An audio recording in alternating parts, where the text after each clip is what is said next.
At 2:03 on a rain-soaked December night, PT-311 was already operating outside safe margins.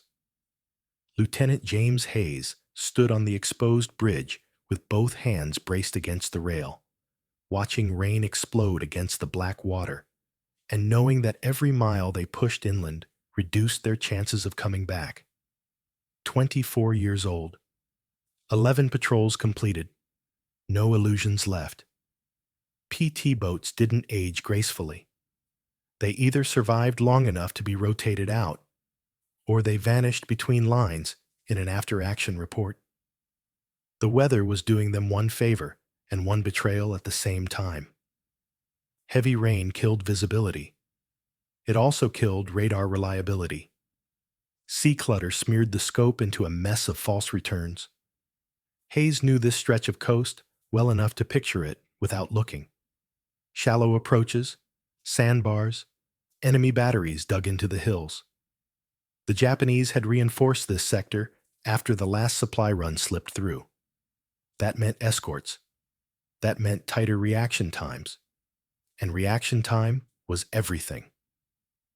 PT-311 wasn't built to trade blows. The hull was wood. The fittings were aluminum. The fuel tanks sat inches from the engine room bulkheads.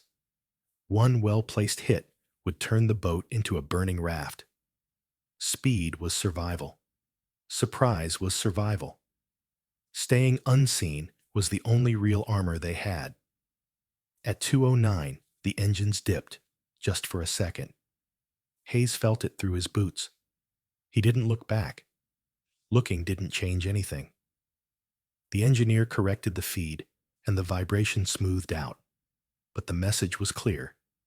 They were already asking more of the boat than it wanted to give. "Radar's dirty," Cole said from below.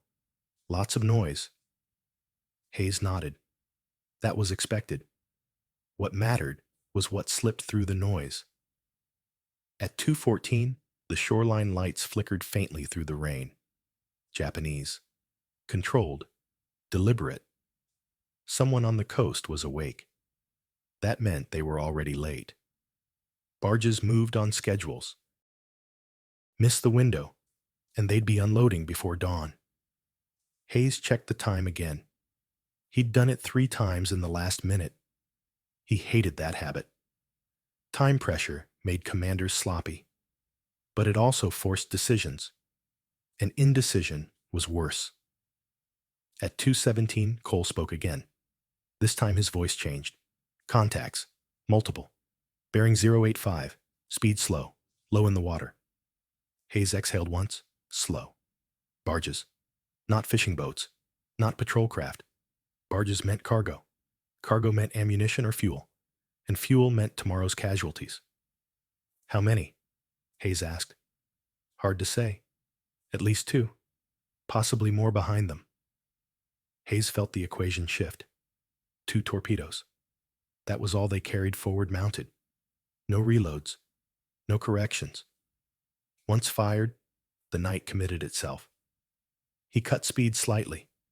PT boats didn't sneak so much as time themselves. Too fast, and you overshot. Too slow, and escorts reacted. Hayes needed the barges to stay on course long enough for one clean run. At 2:21, the first searchlight ignited on shore. It didn't sweep wildly. It moved with discipline. Slow arcs. Measured. Looking for wakes, not silhouettes. Hayes felt his jaw tighten. One light meant a battery crew ready. Batteries didn't operate alone. Somewhere closer to the barges, an escort commander was listening to reports, waiting for confirmation before committing. At 2:24, a second light joined the first. That changed everything. 2 lights meant coordination. It meant they were inside the defensive envelope. It meant turning away now would still risk being spotted, but staying would guarantee it. Hayes didn't hesitate. "Bring us in." No speeches. No hesitation. The helmsman adjusted course. The engines climbed toward redline. The PT boat surged forward, slamming across chop, that would have broken larger ships apart. At 2:27, the lead barge emerged from the rain. Squat, low, heavily loaded, crates stacked unevenly along the deck. Hayes could almost smell the fuel from here. Behind it, too close for comfort, a darker shape slid into view. Escort, not a destroyer. Smaller, faster, enough guns to erase them in seconds. Hayes didn't slow. Slowing meant dying slowly. He lined up the approach manually. No fire control computer. No correction tables. Just angle, distance, speed. He counted seconds under his breath. The torpedoes needed room to arm. Too close, and they were useless. Too far, and the escort reacted. At 2:31, tracers ripped across the water. The first burst missed. The second stitched the wake behind them. "Range!" Hayes shouted. "Closing fast!" Hayes fired. The first torpedo left the tube clean. The second followed a heartbeat later. PT 311 slewed hard as Hayes threw the wheel over. Return fire intensified. The water around them erupted into white spikes. The first explosion hit the barge. A flat, violent detonation that folded the deck inward. The second explosion came half a second later, under the escort's bow. The blast didn't lift the ship. It broke it. Hayes didn't watch. "Full power! Get us out!" The engine screamed. The PT boat vanished back into the rain, chased by blind fire and collapsing searchlight beams. Behind them, the night burned.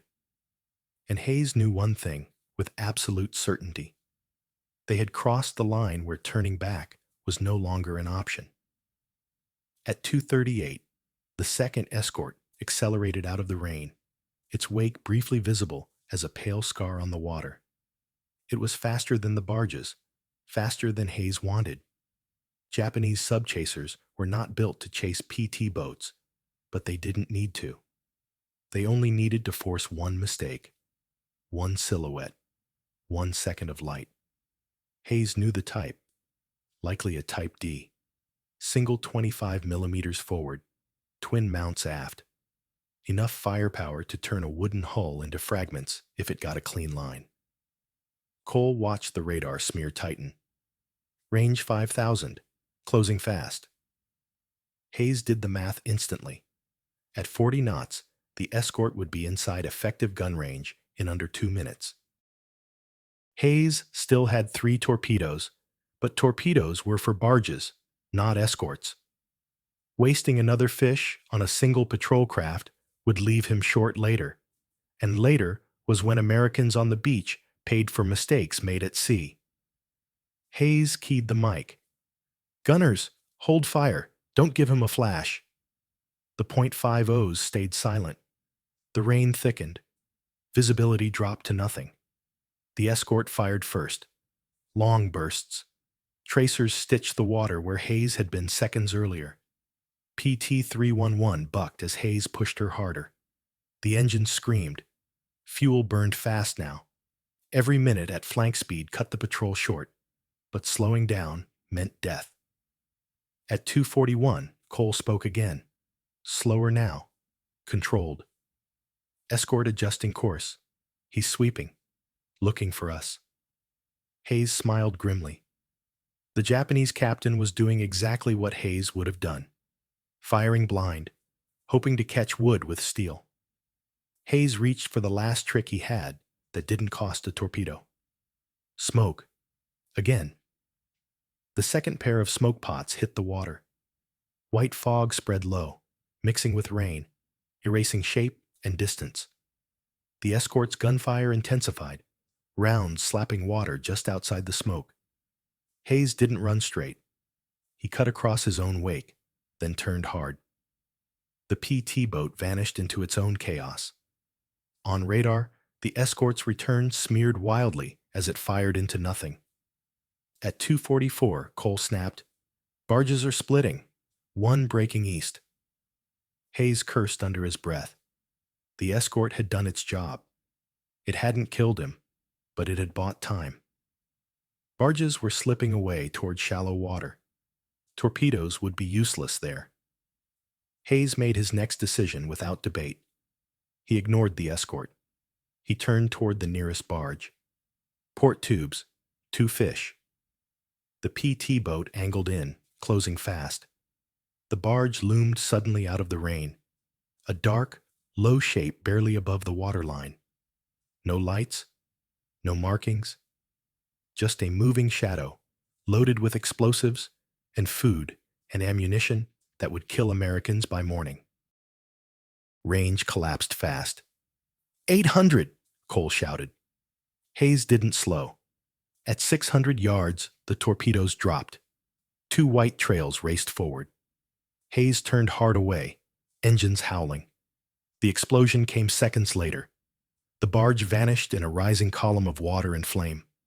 Debris rained down. 1 barge gone. 2 torpedoes left. At 2:47, the escort reappeared. Closer now. Too close. Its gunfire walked across the water and finally found wood. PT-311 shuddered as rounds punched through the aft deck. Someone yelled. Hayes didn't look back. Looking back got captains killed. Damage report. Minor, came the reply. Too fast, too confident. Hayes knew better. Any hit on a PT boat was major. They just didn't know it yet. The second barge was already turning toward shore. Hayes chased it. The escort followed. This was the nightmare scenario. Torpedo run under pursuit. No smoke left. No margin. At 2:49, Hayes lined up the shot anyway. Range 400. Starboard tube. 1 fish. The torpedo ran true. The barge exploded. 2 down. 1 left. 1 torpedo left. The escort was almost on top of them now. Tracers tore past the bridge. Wood splintered. Someone screamed in the dark. Hayes swung the boat hard, presenting the smallest profile he could. Fuel was low. Ammo was nearly irrelevant. This was coming down to one last choice. At 2:51, Cole said the words Hayes had been waiting for. Last barges alone. No escort between us and it. Hayes didn't answer. He turned toward it at full speed. The barge was already near the inlet, minutes away. Hayes had 1 torpedo, 1 chance. He closed. Range dropped. The escort fired wildly behind him now, desperate. At 2:54, Hayes fired the last fish at point-blank range. The torpedo struck. The explosion lit the coastline for a second like daylight. Then darkness returned. Silence. The escort broke off. The job was done. Hayes didn't chase. He turned away. PT-311 limped back into the rain with empty tubes, leaking fuel and splintered wood. At 3:12, they cleared the danger zone. At dawn, American engineers found no new supplies on the beach. The invasion timeline held. No report mentioned Robert Hayes by name. The logbook listed 3 barges destroyed. Escort damaged. PT-311 returned. That was all. Hayes never spoke about that night. He didn't need to. The men on the beach slept through it, and that was the point. At 4:11, the rain finally eased, and that was when Hayes understood how close they'd come to dying. Without the curtain of water, PT-311 looked naked on the open sea. Bullet scars along the hull. Splintered planks still weeping fuel into the wake. 1 engine running hot. 1 running rough. If the Japanese escort had stayed 10 minutes longer, the boat wouldn't have made it back. Cole leaned over the radar, exhausted. No contacts, he said, voice hoarse. Hayes nodded, but didn't relax. He had learned the hard way that nights like this rarely ended clean. At 4:18, the first hint of dawn touched the eastern horizon. That was bad. PT boats lived in darkness. Daylight turned them into targets. Hayes pushed the throttles just enough to keep speed without blowing the engines. At 4:26, a shape appeared ahead. Low. Dark. Wrong. Hayes stiffened. Cole. The radar operator snapped back to life. Checking. The return was faint, intermittent, small, fast. Not a barge. Not an escort. Could be a fighter on patrol, Cole said. Hayes felt the cold settle in his chest. Japanese float planes hunted at dawn, scanning for exactly this. Damaged American boats limping home. A single strafing run would shred them. Hayes altered course, angling away from the silhouette. He cut speed. Silence mattered now. At 4:31, the shape passed without turning. Maybe it hadn't seen them. Maybe it didn't care. Hayes didn't wait to find out. By 4:47, the coastline emerged, jagged and gray. American. Friendly. The engines coughed once more before settling. PT-311 crossed the marker buoys at 4:53. Dock hands ran out as the boat drifted in. Only then did Hayes let himself breathe. Damage reports came fast. 12 hull penetrations. 1 fuel line torn. Ammunition nearly expended. 1 crewman wounded, shrapnel in the leg. No fatalities. That statistic mattered more than anything else. At 6:10, intelligence officers arrived. They asked the same questions they always asked. Times? Bearings? Explosions? Hayes answered briefly. 3 barges destroyed. Escort driven off. No confirmation beyond that. The officers nodded, wrote it down, moved on. The beachhead held. Supplies didn't arrive. That was success. No one used the word heroic. They never did. 2 nights later, another PT boat failed to return. A week later, another. By the end of the month, half the squadron had been rotated out or written off. The math of coastal warfare was unforgiving. But on that night, December didn't claim PT-311. And because of that, infantry units landed with air cover. Engineers finished the strip. Fighters flew. Casualties dropped. Hayes never saw the impact. He went back out the next night. And the next. That's how these stories actually end. Not with medals. Not with speeches. Just with a boat returning when it wasn't supposed to. Years later, the patrol logs would sit in an archive, dry and precise. 3 barges, 1 escort. No mention of rain or darkness, or the second where Hayes decided to ignore the escort and gamble everything on 1 torpedo. History would reduce the night to a paragraph. But the men who slept on that beach never knew how close it came. And they never needed to. If this story held your attention, hit the like button. It tells the algorithm this matters. Subscribe for more stories pulled from the margins of the war, where decisions were made in seconds and mistakes were fatal. These weren't legends. They were working men. And they changed outcomes without anyone noticing. Hayes thought the worst was behind them. That was the mistake. PT-311 was 30 minutes from friendly water when the engine coughed again, this time longer. The vibration changed pitch, lower, uneven. Hayes felt it before anyone said a word. A mechanical problem didn't care about courage or timing. It waited. The engineer came up from below, rain dripping off his helmet. Starboard engines overheating. We keep this speed. It seizes. Hayes looked at the darkness ahead. Slowing meant vulnerability. Speed was the only thing that had kept them alive so far. He reduced throttle by a fraction. The boat settled uneasily, like an animal sensing danger. At 3:02, radar flared. 1 contact. Fast. Closing. Not a barge. Not a patrol boat. Too small. Too quick. Cole didn't need to say it. Aircraft, he said anyway. A float plane, maybe. Dawn hunters. Hayes felt the clock slam back into existence. They were exposed now. No rain wall. No explosions behind them to distract anyone. Just a damaged PT boat bleeding heat and fuel. He altered course toward a darker patch of coastline. hoping terrain would confuse the pilot. It didn't. The sound came first, a distant drone, growing. Then the flare. White light bloomed overhead, harsh and sudden. The sea turned flat and visible. PT-311 was outlined perfectly. "Incoming!" Hayes shouted. The first burst of machine gun fire walked across the water, close enough to spray the bridge. Hayes pushed the throttles again, despite the engineer's warning. The starboard engine screamed. Smoke curled up, thin but real. The aircraft came around for another pass. Hayes zigzagged, sharp, unpredictable turns that slammed men into rails and bulkheads. The second pass was closer. Bullets tore through the aft section. Wood splintered.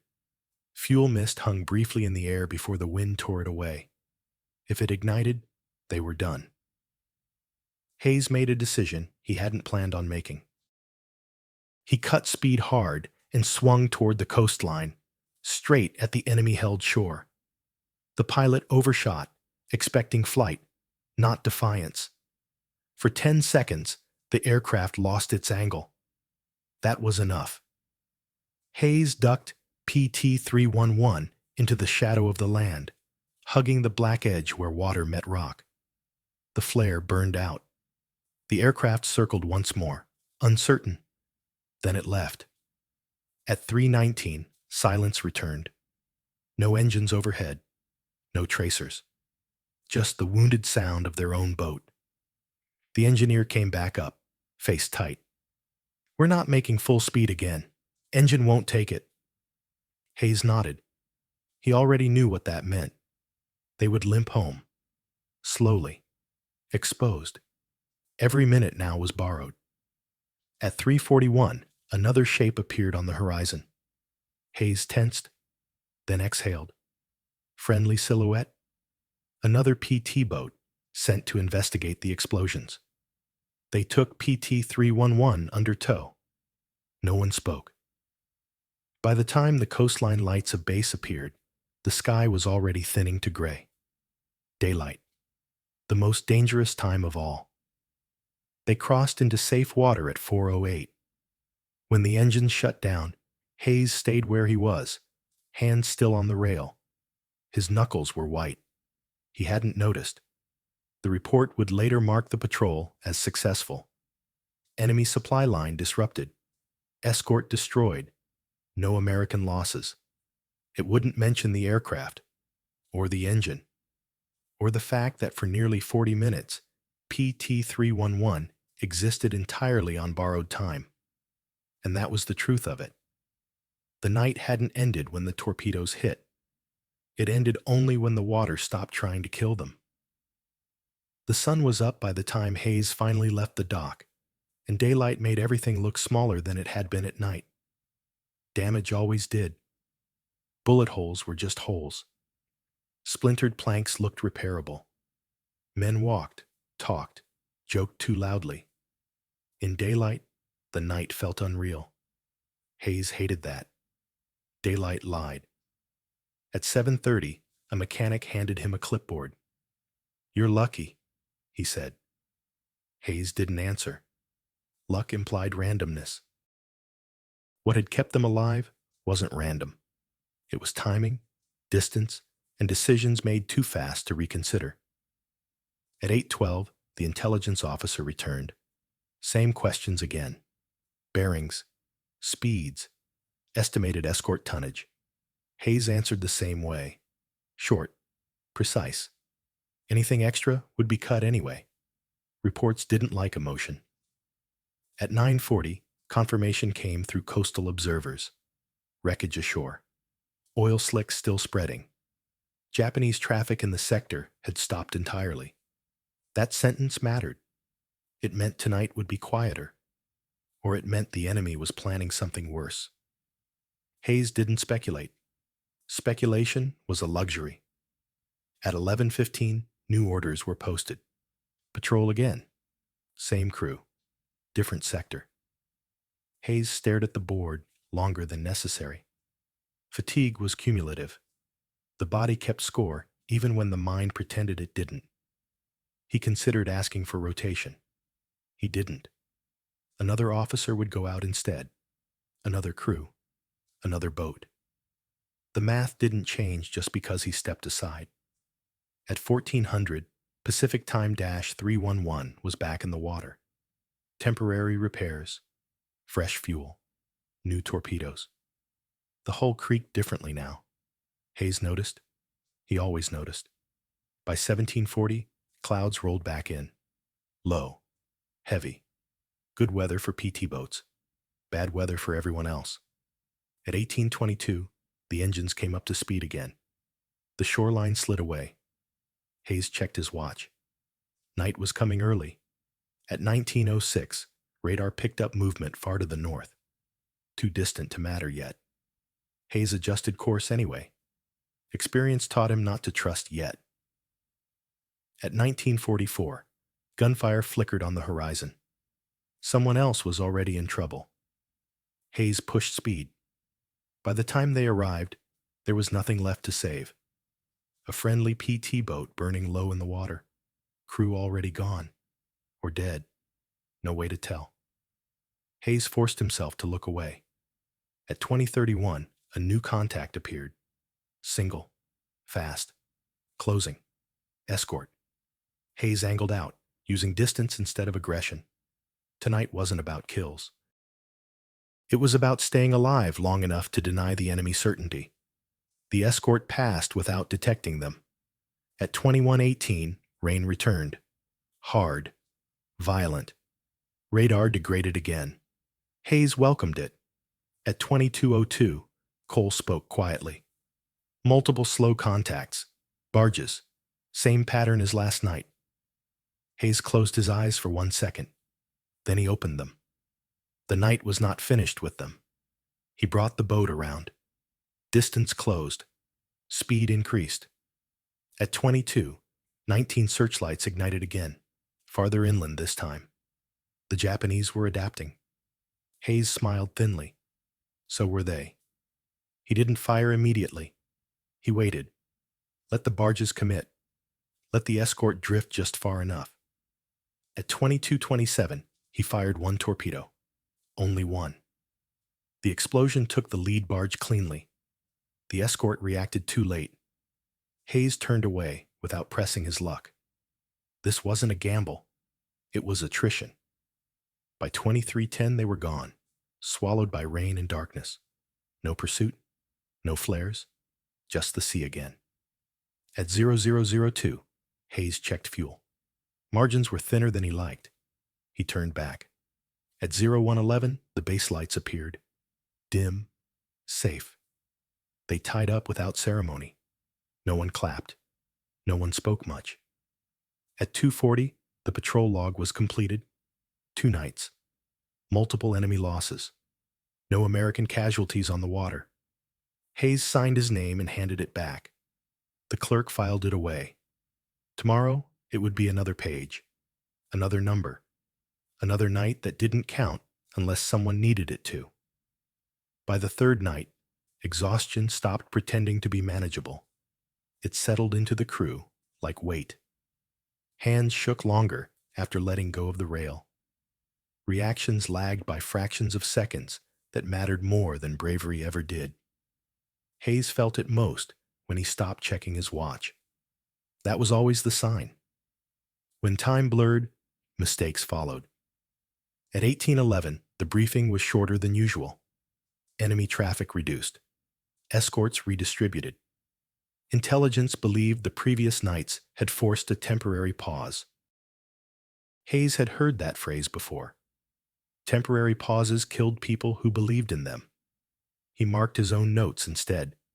Fuel margins, engine hours, torpedo reliability.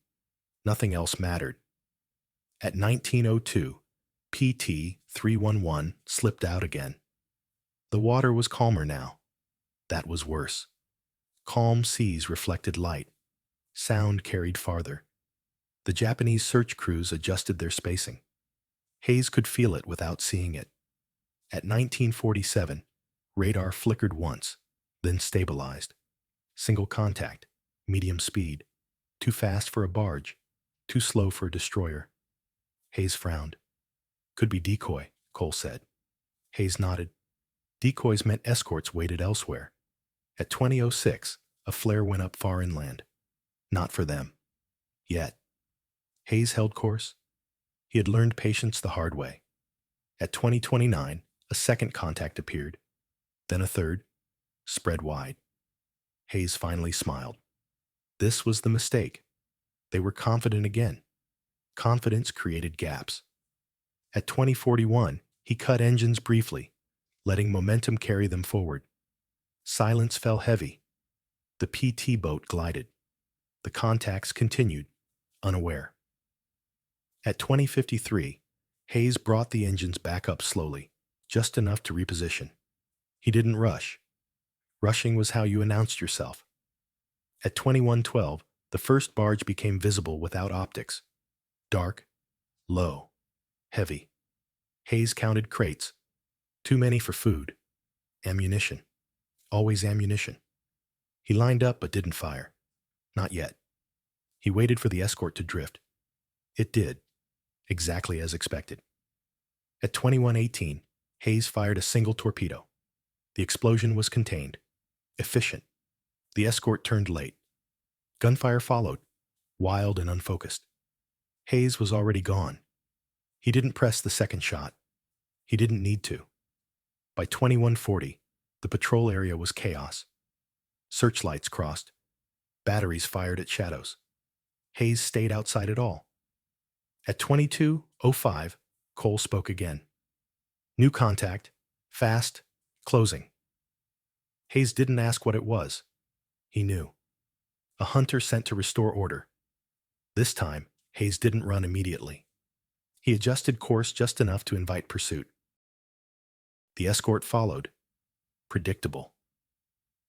At 22:19, Hayes turned sharply, presenting a false vector. The escort overshot. Hayes fired the second torpedo at extreme range. It shouldn't have worked. It did. The explosion hit amidships. The escort slowed, then stopped. Hayes didn't confirm the kill. He never did. Confirmation wasted time. At 22:33, fuel checks came in. Lower than planned. Hayes cursed softly. The night wasn't done. It never was. At 23:01, rain returned again, sudden and violent. Radar dissolved into noise. Hayes welcomed it. At 23:22, the engines coughed. Again. Not critical. Not yet. The engineer's voice carried tension anyway. We're pushing limits. Hayes knew. Limits were theoretical until they weren't. At 23:48, another contact appeared. Hayes almost ignored it. Almost. Then Cole spoke. Aircraft. Low. Fast. Hayes swore. The rain masked them, but not enough. The aircraft fired blind, strafing patterns across the water. One burst found the bow. Wood exploded. A second burst tore into the aft section. Fire flashed, then died. Hayes cut speed hard, swung toward land again. The aircraft overshot. Again. The same trick. It wouldn't work twice. Hayes needed something else. He killed engines completely. The PT boat vanished into darkness, dead in the water. The aircraft circled once, twice, then left. Hayes waited 30 seconds before restarting. At 0031, they were moving again, slower now, damaged, tired, alive. At 1:14, fuel dipped below comfort. Hayes turned for home. No arguments. At 2:02, the coastline appeared. At 2:37, base lights welcomed them back. Quietly. At 3:10, the engines shut down for the last time that night.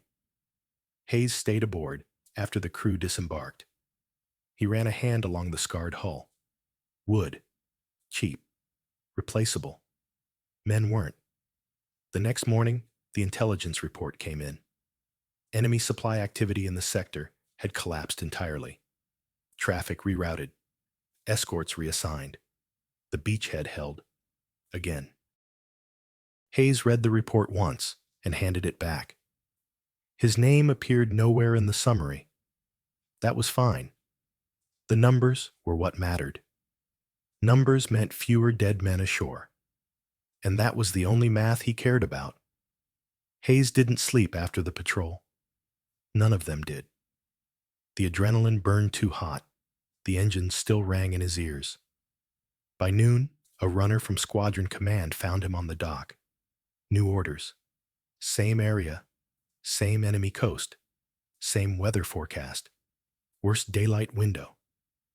Hayes read the briefing once and folded it without comment. He already knew what it meant. The Japanese hadn't stopped moving supplies. Losing barges didn't scare them. It slowed them. That was enough to force another run.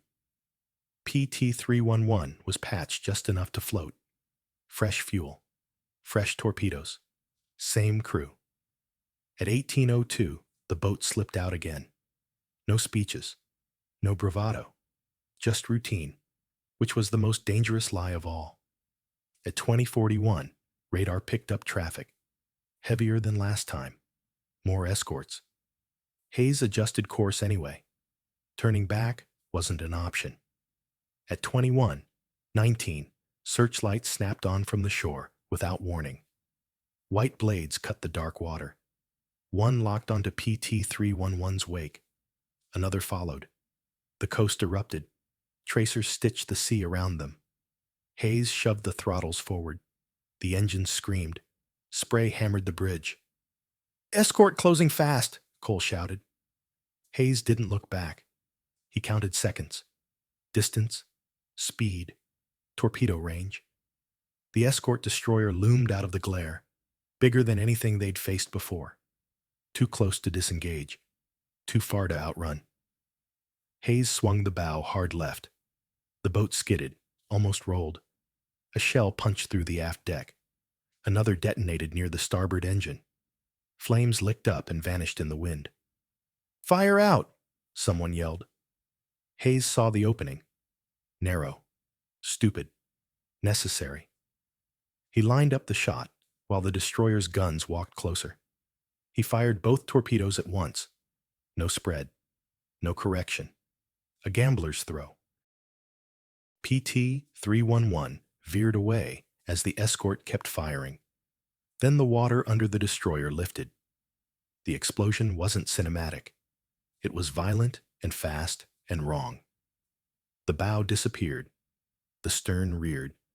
The ship broke its own back. Hayes didn't watch it sink. He turned away immediately. Staying meant dying. The return run was chaos. Engines failing. One dead radio. Smoke trailing behind them like a finger pointing. At 22:03, another patrol craft intercepted them. American. Friendly guns stayed cold. The escort dragged PT-311 the final miles. When they tied up, Hayes collapsed onto the dock. No cheers. Just silence and the smell of burned fuel. The next morning, intelligence confirmed it. The supply run had stopped completely. No barges, no escorts. The beachhead held.